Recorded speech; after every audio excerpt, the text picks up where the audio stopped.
What's up, everyone? This is Hater Radio. My name is Chris McLean. I'm here with my co-host, Ian Gibson. How are you? I'm doing really good. So another fantabulous week of college football. We are on to week 4.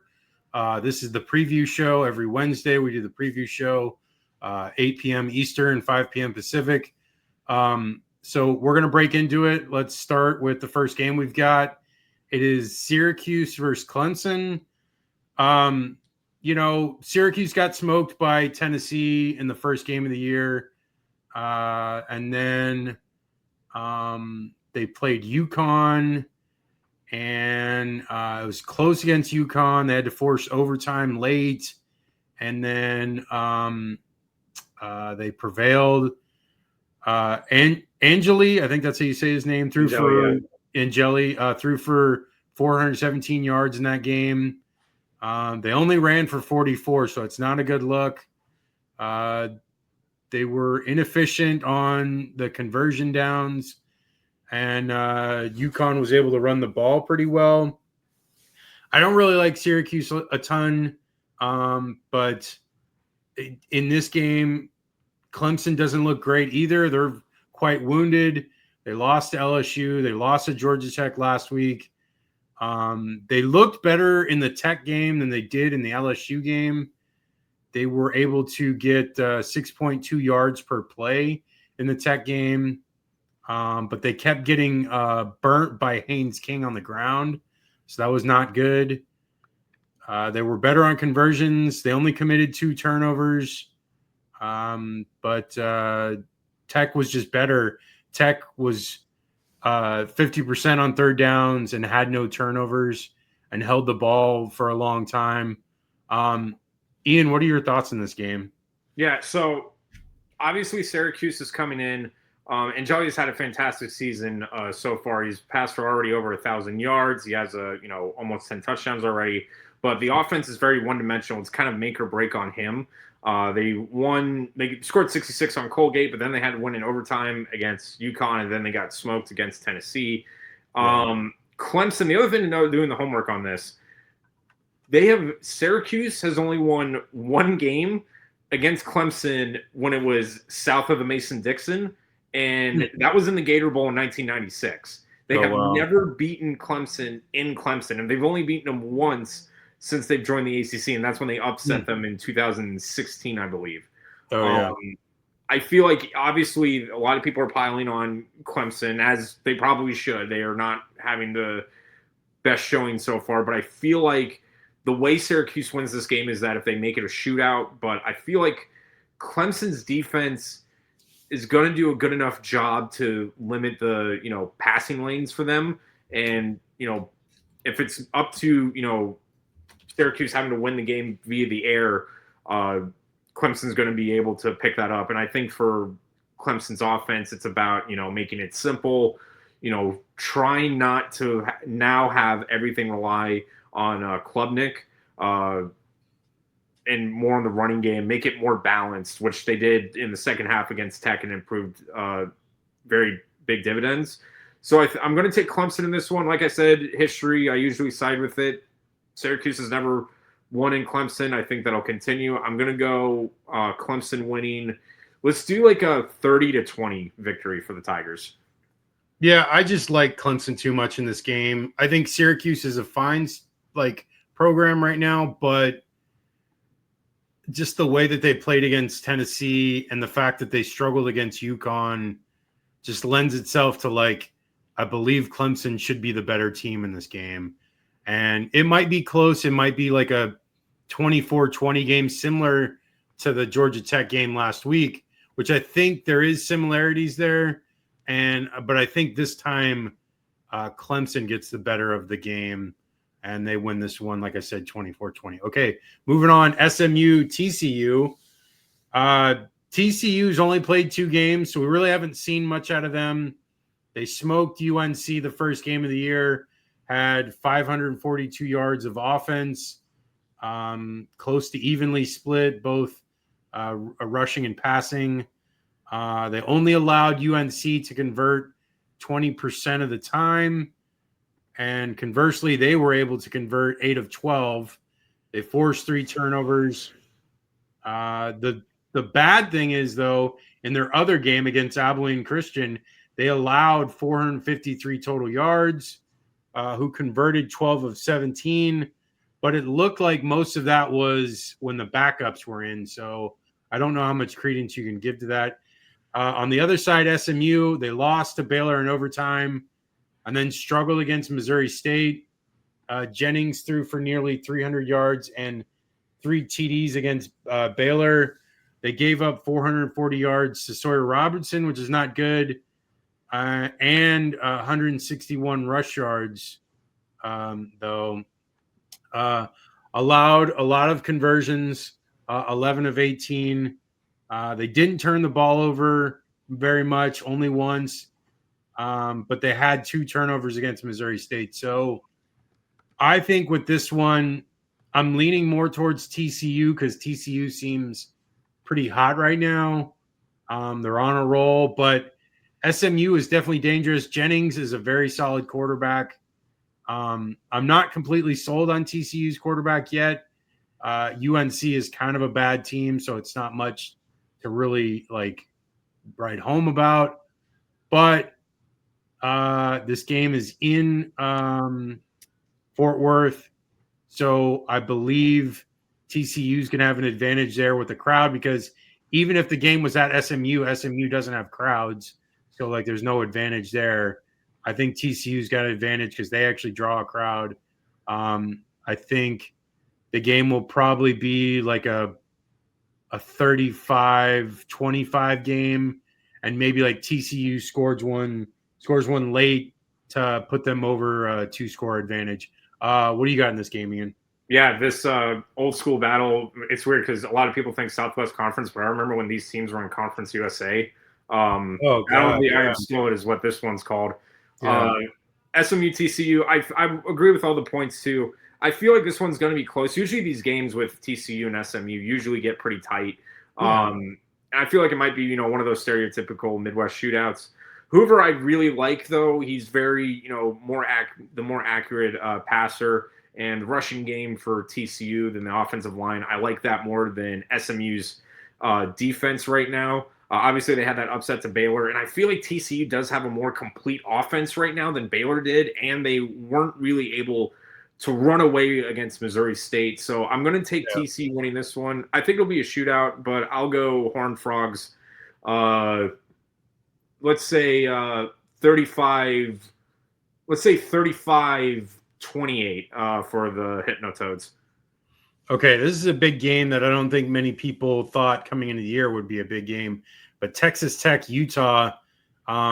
Texas Tech had 599 yards of offense against Oregon State last week, with 464 coming from their quarterback, Baron Morton.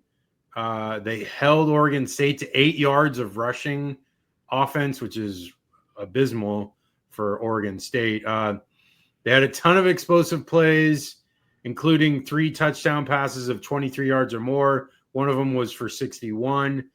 Utah, on the other side, obliterated UCLA. The game was never close. They ran for 286 yards and kept UCLA to 220 total yards. They were 15 of 17 on conversions and kept the Bruins to 5 of 11. They only had 3 penalties and 0 turnovers, relatively clean game.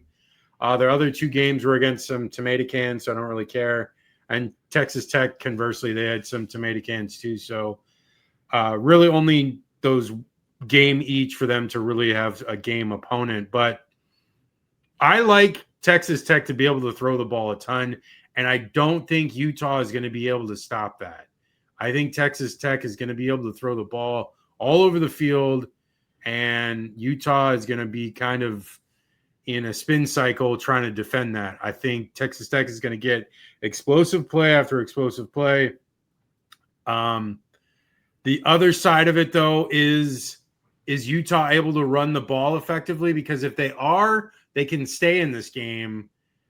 It looks like Texas Tech has a good enough defense to really shut that out, because I don't believe in Dampier as a thrower. I believe him. He's good as a runner. I know that. Like, he's effective, and he runs that offense well because it's the same coordinator he had at New Mexico. But I just don't believe in him to put up a ton of yards through the air. With that being said, I think Texas Tech wins this. I'm going to say like they win like 35-20. What do you got? Yeah, and both of these teams are going to present big challenges that they haven't faced this year. With Tech, obviously they're an air raid type team. The passing with Morton has been phenomenal. They have the number one offense in the Big 12 to no one's surprise, averaging over 600 yards a game. It's remarkable. But Utah is in the top 25 in passing defense. So this is going to be a real tough challenge for Tech because there are going to be times I don't think there are going to be people open, but I feel like the rushing attack that Tech has, especially with Hill at running back, and Morton can run as well if he needs to on those QB draws. Dampierre, go for him too is because I feel like Tech's going to have to make him force him to throw the ball, and Tech has the number one rushing defense in the Big 12 right now. Now, credit, they haven't, a lot of layup games, but still, they have the number one rushing defense, so they're going to force Utah and Dampierre to throw. Try to make it, high percentage passes if you're Utah, but I feel like Texas Tech has that explosive ability. I'm going to take the Red Raiders winning this one. I'll go with let's do like a 34-27 win for Tech. Okay, moving on to an interesting game, Arkansas against Memphis. Arkansas with that very close loss to Ole Miss last week. If they don't turn that ball over on that fumble, they have a shot of winning that game. So, Arkansas with Talon Green looked very good. I know those first couple of games I was kind of suspect because he was playing some tomato cans, but he looked great against Ole Miss. He had 305 yards of passing and 115 rushing. So, he looks really good. And what is it? It also says, but they allowed Chambliss, a first-time starter, to get over 400 total yards on them. So that was not good. Conversely, on the defensive side, they were 9 of 12 on third downs, but again allowed Ole Miss to be 8 of 12 on third downs. They had 7 penalties in that one fumble, so not a clean game. That fumble was a turning point. Memphis on the other side, Memphis played 3 tomato cans, so we really don't know what to make of them. The only game that they played against a decent opponent per se is Troy, who played Clemson close. So that's the only one you can really look at. I looked at that. They had 430 yards of offense, evenly split for the most part. They held Troy to 112 yards of offense, which is good. They had 7 penalties and a fumble loss, but was decent on conversions. They were 7 of 15. Ran the ball pretty well among several ball carriers, so they have that going for them. I like Talon Green to have a good game here. I think he's just getting started. He's proving to be one of the better quarterbacks in the SEC already. I think Memphis is not as talented as Arkansas, even though Arkansas does not have a ton of talent. Probably one of the lower talent identities of any of the teams in the SEC, but they're obviously a step up above a group of 5 team like Memphis, even though Memphis is one of the better group of 5 teams. It's a real test. It's in Memphis. It's in Tennessee. It plays an advantage for Memphis there, but Arkansas has played bigger crowds. I think they've got one here. I think they're going to be able to move the ball pretty well. Like I said, Talon Green can move the ball either through the air or the ground. Arkansas defensively struggled last week, but I think they can probably hold their own enough that Talon Green will make the difference here. Maybe it's a closer game. I'm going to say like a 28-24 game. What do you got? Yeah, and the other thing to note, too, is Arkansas right now has the second best offense in the SEC, while Memphis has the second best defense in the American. And I think this is going to be one of those examples where we see conference disparity. Arkansas, I feel like, especially with Green, they did a really good job exploiting the secondary and linebackers of Ole Miss, and I think they can do that again. Memphis, the goal for them is, ground and pound, maybe play keep away, but I don't think they have the talent, like you said, to keep up with Arkansas. So I think Arkansas will run away with it. I'll go Razorbacks winning. Let's go 35-17. Okay, let's move on to Oregon State. Oregon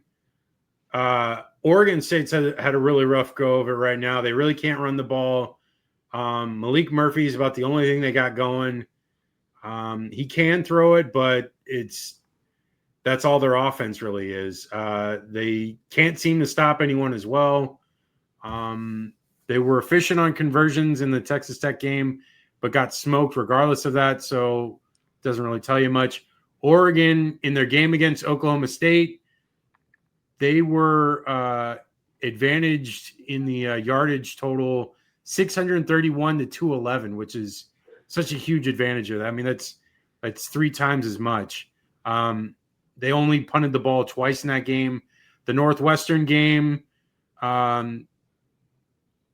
Northwestern was better of an opponent, but a lot of their stats came largely later in the game when the backups were in.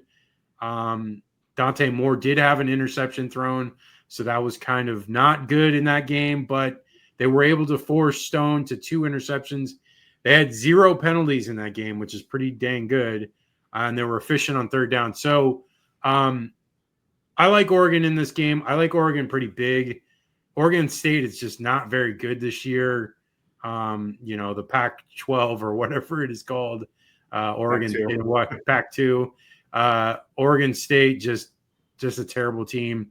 Oregon, on the other hand, is just a top tier team right now. It's definitely not only one of the better teams in the Big Ten, but more than likely one of the better teams in the country. So I like Dante Moore a lot. I liked him at UCLA, and you're seeing his skills being suited to. So he's making the most of it. Oregon's defense is very stout. They've done quite well in these games. I expect that to continue here. And I know it's a rivalry game. It's in Eugene. I like Oregon big. I like Oregon 42 to 17. What do you got? Yeah, in Oregon State right now, they are in the 100 range of total defense. I think they were in the 110th ranked total defense right now. They're 0-3. It's a rough start. It looks like it's going to be a long year for Oregon State. That's why I said when we did the last show, I was like, pray for Oregon State because now they got to play Oregon. And they have not won in Eugene since 2007 when chaos reigned. So I'm going to take the Ducks winning this one. I agree with you. I think they'll win big. I just don't see Oregon State keeping up. Even though it's a really good rivalry, I think Ducks will take the Civil War here. Okay, let's move on to we missed one. Sorry, the USF game. You know what it is? In my notes, I have such a small note about the game. That's why I missed it. Because it's a tomato can. This is one of those games where USF should easily win this game. They should win by at least 40 points. The offense should be able to score a ton. It's more looking at how they react after being beat by Miami last week pretty badly. In that game, though, they were able to move the ball. Chaz Nimrod had a really good game. They just couldn't capitalize on good field position and couldn't really punch it in. They had a bunch of field goals. I expect USF to do well here. But again, it's one of those things. They have this game. They have next week off. It's just essentially a practice. And so just hope that no one gets hurt, get through. So then you have the rest of the season the next 2 weeks to prepare for the conference play. What are your thoughts on this one, Ian? Yeah, I agree. And especially with South Carolina State, they played South Carolina in kind of similar vein. They had Sellers and Brown is kind of, very similar in that both are really good rushers and they're down the, run down the field type guys, and they can still throw the ball very well. So South Carolina State had a tough time covering that. I don't see USF having trouble. They shouldn't have any trouble. Like you said, hopefully everybody stays healthy. Yeah. be up by like 5 touchdowns, have a running clock, and get your backups in the third quarter. I'll take USF winning big. I'll go with like a 45-10 win. Yeah, I'm thinking something like that too. Maybe even like a 52-10 or something. I am just more curious. Hopefully the defense plays well. That's what I'm really hoping for. Okay, next one we've got is Purdue Notre Dame. Notre Dame is looking for their first victory 4 weeks into the season. That's remarkable. I know they've had some bad years the last 30 years, but like, to see that is pretty telling. But again, they played two of the better teams in the country in Texas A&M and Miami. So, they barely lost to both. I think it was a total of like 4 points between the two losses. So it's not really, what it is. It is what it is. But their schedule gets much easier after those two games. So this week against Purdue, and then like outside of USC, there's really not much left. Their schedule is pretty easy. They do have Boise State, which, may be a tough game, but I don't know. Boise State didn't look very good against USF, so we'll see. But as far as Purdue, they were unable to get a ground game going against USC last week, only 52 yards. They were able to throw the ball a good amount, 305 yards, but they had 3 picks. One of them was that thick six versus the D line of USC. They weren't able to get the defense off the field, allowed 8 of 13 conversions. Conversely, they were 8 of 14 themselves, which is a plus, so they're able to get conversions. USC ran the ball quite well, and Maeva had nearly 300 yards. So overall, not a good show defensively, including their tight end had a really good game too. On the other side, Notre Dame, Carr had 2 pretty good games considering he's a freshman. He threw for I don't have the total for the Miami game. He was like 220 something, but he had 293 against Texas A&M. Love and Price, the running backs, both looked pretty good. Had over 150 yards on the ground, 3 TDs. But Texas A&M was pretty weak against the run. They struggled against UTSA the first week and a little bit the next week as well. So it's a little misleading.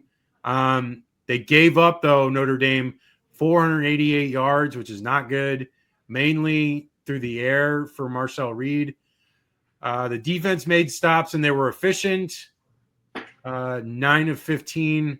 I guess I'm making that wrong. Sorry. But they had a missed extra point that doomed them. But there was pretty much a difference in the game because then Texas A&M goes down and scores, hits their extra point, and then wins it. Pretty even game against Miami outside of those 2 turnovers. So, I don't know what to make of this Notre Dame team as far as like being a top tier team, but I don't think it takes a top tier team to beat Purdue. Purdue will probably be able to move the ball through the air a little bit, not a ton. I'm saying like maybe like 250 yards passing, but I think Notre Dame is good enough offensively. They're balanced enough with Carr and with the running backs to be able to move the ball and score. I'm going to say they win like 28-17. What do you got? Yeah, and Purdue's offense hasn't been overly impressive. It's been better than last year, but I feel like Notre Dame's defense, it depends on which one we're getting. Are we getting the defense that got skewered against Texas A&M, or are we getting the one that was locked down against Miami but was unable to fix the wrinkles they had in the secondary? I'm going to take Notre Dame in this one. I feel like, with the way Purdue is, I think they are better. They have gotten to be a good team, but I don't think enough to where there'll be too much of a problem for Notre Dame. I'm going to take Irish winning. Let's go with like 30-17. Nice. Okay.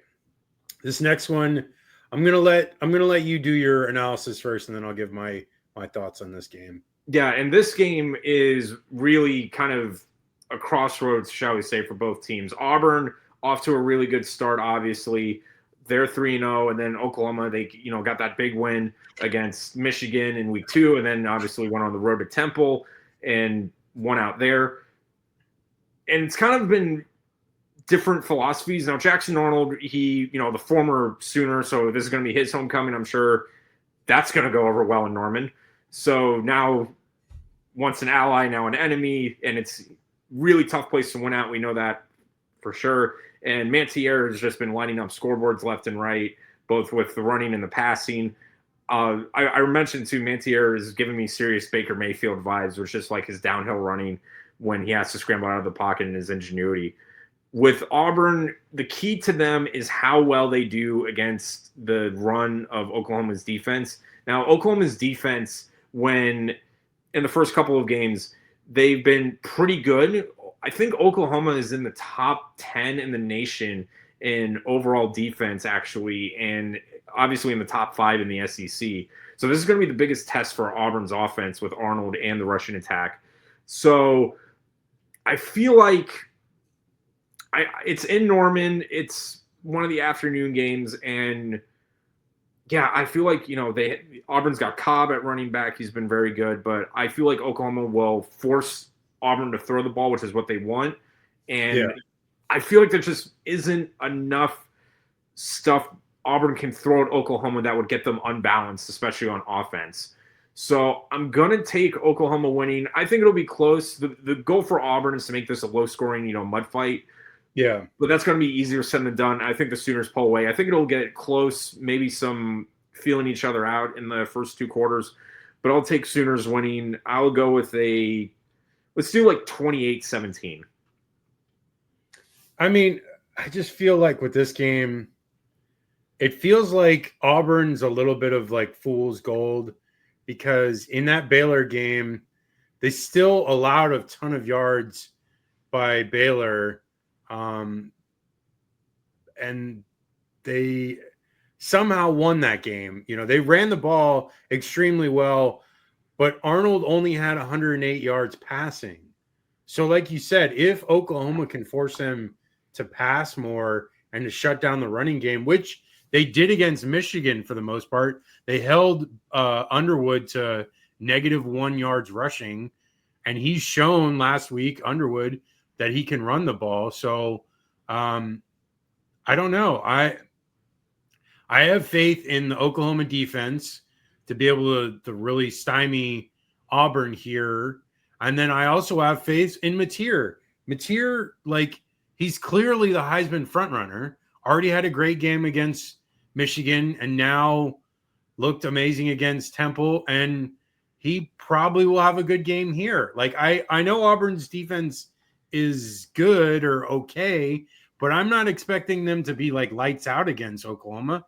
Mateer is clearly one of the best QBs in the country, and he'll be able to move the ball quite well. He does both run the ball and throw the ball quite well, like you said, Baker Mayfield-esque.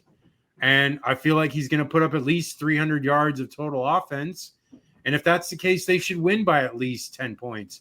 So I'm going to say they win like 30-20. Let's move on to Tulane, Ole Miss. Ole Miss just chugging along here.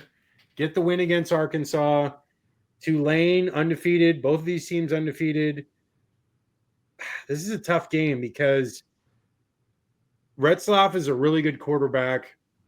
Tulane has done well enough on defense to set themselves up. Ole Miss, with 2 QBs that came in, and you had Simmons the first couple of weeks and then Chambliss, and they both put up huge numbers. So obviously the system is there for QBs to go off. I don't know in this one. This is going to be tough. But the thing that leads me to believe that Tulane can move the ball is that Arkansas had 526 total yards against Ole Miss. And so, like, Tulane's going to be able to move the ball as well. I think at least like 350 to 400 yards of offense. So if that's the case, then, I'm sorry. I just feel like Tulane's probably going to win this game. It's going to be an upset. It's just that's what I feel like. I'm looking at this. I'm looking at the numbers. I don't feel like Ole Miss's defense is strong enough. I didn't think that going into it, but now I feel like it. So I'm going to say I'm calling Tulane in a close one, maybe even similar. What was that like 5 years ago where it was like right when Lane Kiffin took over and there was it was like in 2021. I remember, Ole Miss blew them out once in the fourth quarter, and it was like 60-20. And then it was like the last time they played, it was in Tulane. And that one was like way closer than it needed to be. I mean, Ole Miss still won by double digits, but Tulane was fighting. And we've seen Tulane pull this stunt before. They never go down easy. Yeah, I mean, I think Tulane pulls it here. I think because they have the quarterback. Last year, Mensa was good too, but I think Retzlaff is probably even better because Retzlaff was at BYU and played really big games last year. I think he's got enough to win this one. I think they're going to win it, like I said, 27-24. What do you got? Yeah, and with Tulane, like I said, they have a history now the last couple of years. They almost beat K-State last year, and they played Ole Miss in these upper teams tough. They beat Duke. So the best thing Tulane can have happen to them is have Ole Miss get in their own way. If the quarterback situation is still not figured out, if the defense is still in shambles, that is prime upset opportunity for Tulane to do it. My only thing is that it's in Oxford and not an easy place to win, obviously, but Tulane has a lot of talent. Like I said, them and USF have kind of been the two picks for the group of five, and Tulane, I feel, is a very complete team. They've always been probably the most complete team of the group of five. I don't know. I feel like, though, whoever they do figure out at quarterback for Ole Miss, I don't think is going to matter as much because I did mention, like, the rushing attack has been so effective, especially with Kawan Lacey, and they still have guys like, like Logan Diggs and those guys at Ole Miss. So even if, it's Simmons or, Chambliss throwing, they can lean on the run game to bail them out. So I'm going to take the Rebels winning this one. I don't think Tulane's going to go down easy. They never do. So I'll go with let's do a 28-20 win for the Rebels. Yeah, I mean, I expect it to be close. I really do. With both teams, I think they're like, probably Tulane's like a little lower level than Ole Miss, but like I don't feel like Ole Miss is like a top tier team like they think they probably are. I think they're like just outside of the top tier of the SEC. This game would be a much bigger deal if Tulane was still in the SEC. Yeah, that'd be cool. I mean, I wish that would have happened. Get rid of Vanderbilt, but Vanderbilt seems to be holding their weight. So yeah. But okay, let's move on to. Speaking of Vanderbilt, well, no, actually, sorry, this one, Michigan, Nebraska. So Underwood looked better against an inferior opponent, whatever. Take that with what you want. He was stymied against OU, so didn't look great there. This will be a nice test to see where they stand because, are they going to be a contender in the Big Ten? They don't have a Big Ten loss yet, so this is their first conference game. Nebraska, on the other hand, they had the game against Cincinnati. They were efficient in that game, 11 of 18. They forced 2 turnovers. They only allowed 69 passing yards, so maybe their defense can keep Underwood in check. But they did allow 202 on the ground. Raiola was able to put up 243 and 2 TDs with their running back, Emmett Johnson, putting up 108 on the ground. In this one, I feel like Nebraska is the better team right now. The game is in Lincoln, so I feel like that gives an advantage to Nebraska. Michigan struggled at Oklahoma really to do anything, and that might be the case here. I don't think Nebraska's defense is good as Oklahoma's. It might be like a tier below that. So I still feel like they can make enough stops. Maybe Underwood is be able to run the ball very well against them. And then I guess Nebraska in a close one, I'm going to say Nebraska wins like 27-20. What do you got? Yeah, and for me, this was my upset pick because Michigan is ranked. But I feel Nebraska in this one because I think what it's going to come down to, if Michigan's smart, the rushing defense for Nebraska has been very, very bad, but the passing defense has been fantastic. They've done a really good job shutting down the passing lanes. Meanwhile, Michigan, passing wise, Mateer kind of carved them up, and not saying Raiola is like at that level, but especially with Raiola, he can move around in the pocket and get the first down that way, and he's thrown already 8 touchdowns, very high percentage, pass routes is what they're, working with, and it's effective. It's working for Nebraska. I feel like they're going to have to rely on Underwood a lot, and that's what Nebraska is going to want to do. They have a top 5 defense in the Big Ten, and I feel like if Michigan struggled against Oklahoma, Nebraska, and this could just be me remembering Nebraska in the Big 12, I always thought Nebraska and Oklahoma were at like equal levels, so I was like, Nebraska will be like what Oklahoma was to them. So I feel like Nebraska gets it done. They frustrate Underwood, force him into some bad plays, and they get it done in a close one. I'll go Cornhuskers winning with a 27-23 win. Nice. Okay, moving on to South Carolina, Missouri. I just saw today that ESPN's Pete Thamel is reporting Sellers returned to practice, and which is Wednesday today when we're filming this, and it's live on our stream. And he's likely available against Missouri. So more than likely you'll see Sellers this weekend. Because what happened last week against Vandy, Doty came in and he's not very athletic. It limits their offense, and they didn't score while he was in at quarterback. So if he's in there, they don't really have a chance to win. They had 4 turnovers last week, and Vandy was able to run the ball well enough to keep moving the chains. Missouri, conversely, they had a real good game against Kansas. A couple other tomato cans they played as well, but Perbula had a big game, 334 yards, passing over 75% completion percentage. 2 of their running backs had over 100 yards on the ground. They had a total of 595 yards of offense, 14 of 19 conversions, but they did have 7 penalties, and their time of possession was a 2-1 advantage against KU. So they looked quite well against Kansas. Kansas had some different things happen in that game where they took advantage of it to put them up, even though they weren't doing well on offense. The score was like 21-6 at one point, and then Missouri really put it on them and won by I think it was like 10 or 14. So Missouri, I mean, I like Missouri in this game, but it just also depends on Sellers. Like if Sellers can play 100%, I feel like South Carolina's in this game. But if he's not at 100%, he comes out or whatever, if the concussion is too big of a deal, then it really kind of stymies South Carolina. I'm going to go with Missouri just because I feel like it's a known commodity. They have a lot of depth there. They should be able to put up numbers. I don't like South Carolina's defense as well. I'm going to say Missouri wins 30-20. What do you got, Ian?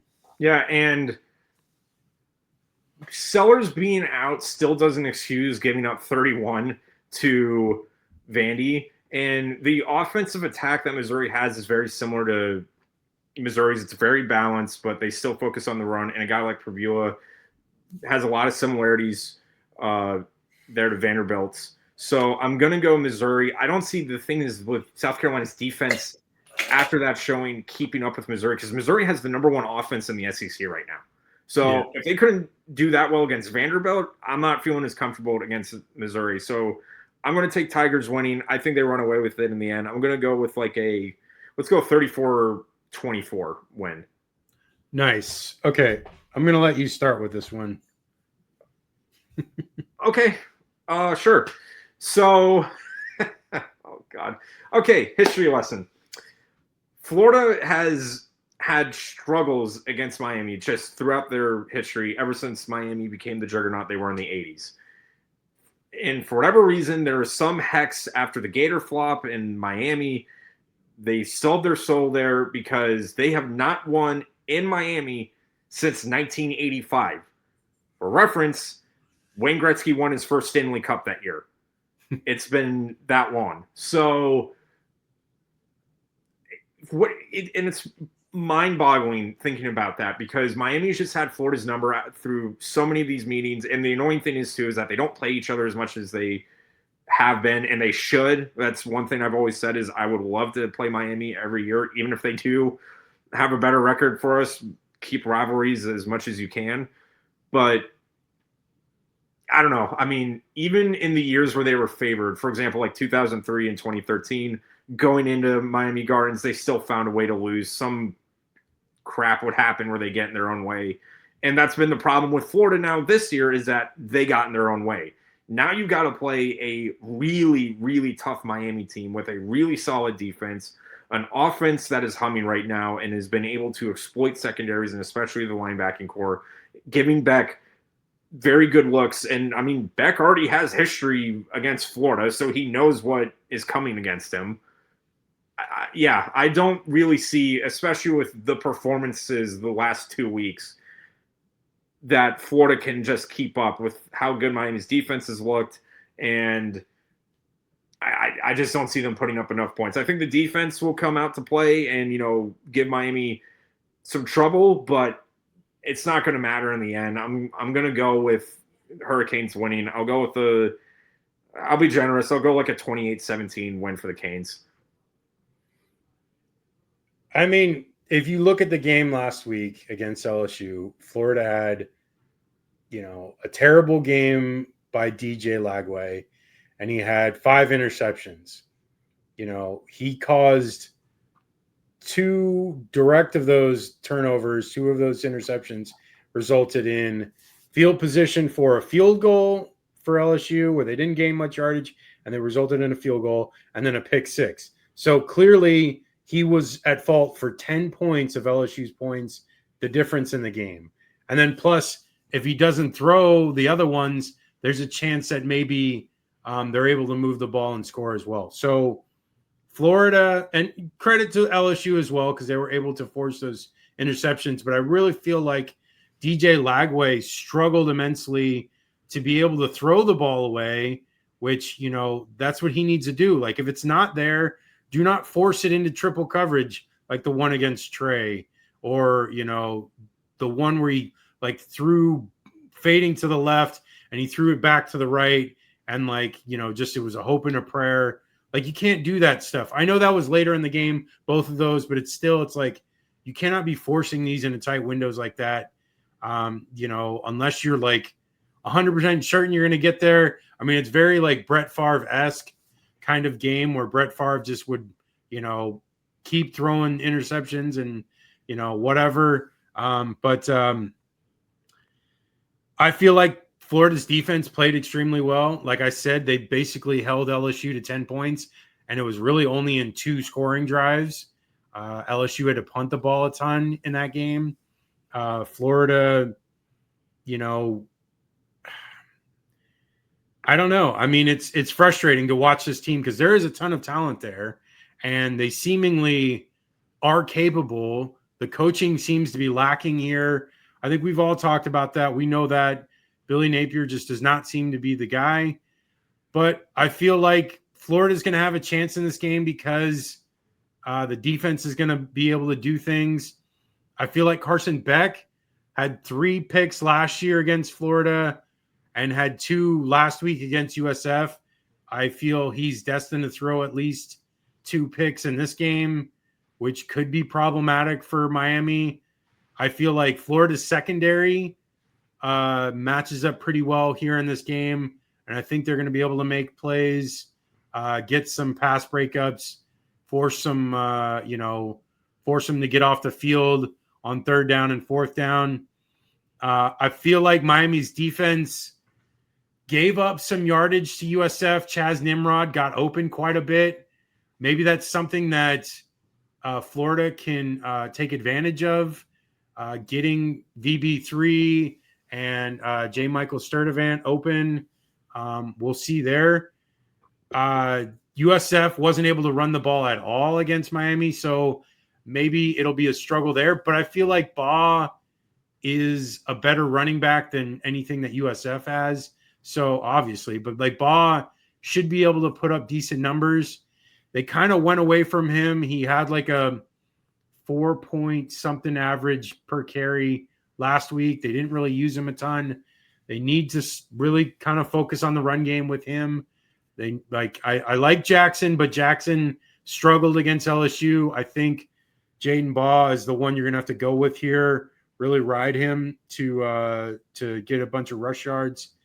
And I still think Miami's gonna win the game though. I think Miami's gonna win like a 31 to like 17 game, and maybe they score one late. Like it's like a 24-17 going late in the fourth quarter and they score one late.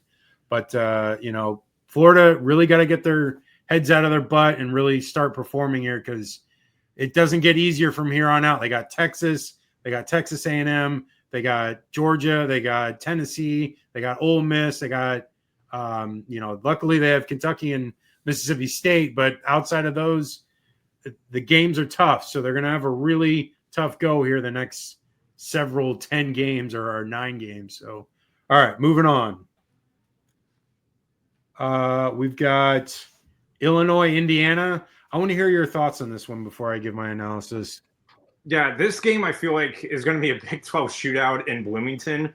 Both teams have had very impressive offenses so far in the year, and obviously we were expecting that with a team like Indiana. They were just putting up points left and right. But I feel like the deciding factor in this one is that I trust Illinois' defense more to get stops, where I don't as much with Indiana. Now they're both like 3 and 4 in the Big Ten ranking on overall defense, but I feel like Illinois is more prepared to face an attack like this with the passing game that Indiana will have, especially after their blowout win against Duke. I'm not saying Indiana's clearly better than Duke, but that was kind of a good tune-up game for this. So I trust Illinois getting enough stops and jumping ahead here. Bloomington's become a much tougher place to win at last couple of years, but I feel like the Illini get it done. I'm going to go Illinois winning I think it's going to be like a shootout. I'll go with like a 41-30, 31-35, 41-35 win for Illinois. There's not much you can really gather from Indiana's first 3 games because they played again tomato cans. I love using that phrase, but it is what it is. So Indiana, we don't know what they're going to look like coming in this game. Illinois did play someone, of a power forward variety in Duke. They beat them pretty convincingly. Duke did get a ton of yards in that game. But Altmaier looked really good. Had 296 yards, 3 TDs. They were able to get over 50% on conversions. But Mensah had a good game. He had 334 yards. So I don't know. Mendoza has 9 TDs already in just 2 games. So that is a huge number already. Again, those are bad teams. So that kind of is skewed a little bit. I feel like if this is the game that Indiana is going to really put forth that they're worthwhile this year, this is going to be the game. This is their statement game. And I think because it is in Bloomington, it is an advantage. They're getting a crowd now. They're getting that home field advantage that they never had before. People are excited about this program. I like Signetti a ton. I think Mendoza is talented. I think they win like a 34-24 game. And maybe they're up big most of the game, and then Illinois scores one late to make it look closer than it actually was. Okay, last one, Michigan State, USC. Michigan State was in a battle against BC, Boston College. They allowed BC to put up 390 yards of passing yards, barely escaped in overtime. They're balanced on offense in that game, 6 of 12 on their conversions. They stymied BC's run game. Conversely, USC should be able to throw the ball pretty well here with both Lane and Lemon having good games. McCree, the tight end, has been showing up. I think the run game has a good game as well. I think that the defense is like a bend don't break right now, but I'm not really impressed with Michigan State's offense. So I feel like they'll perform better than they did against Michigan State.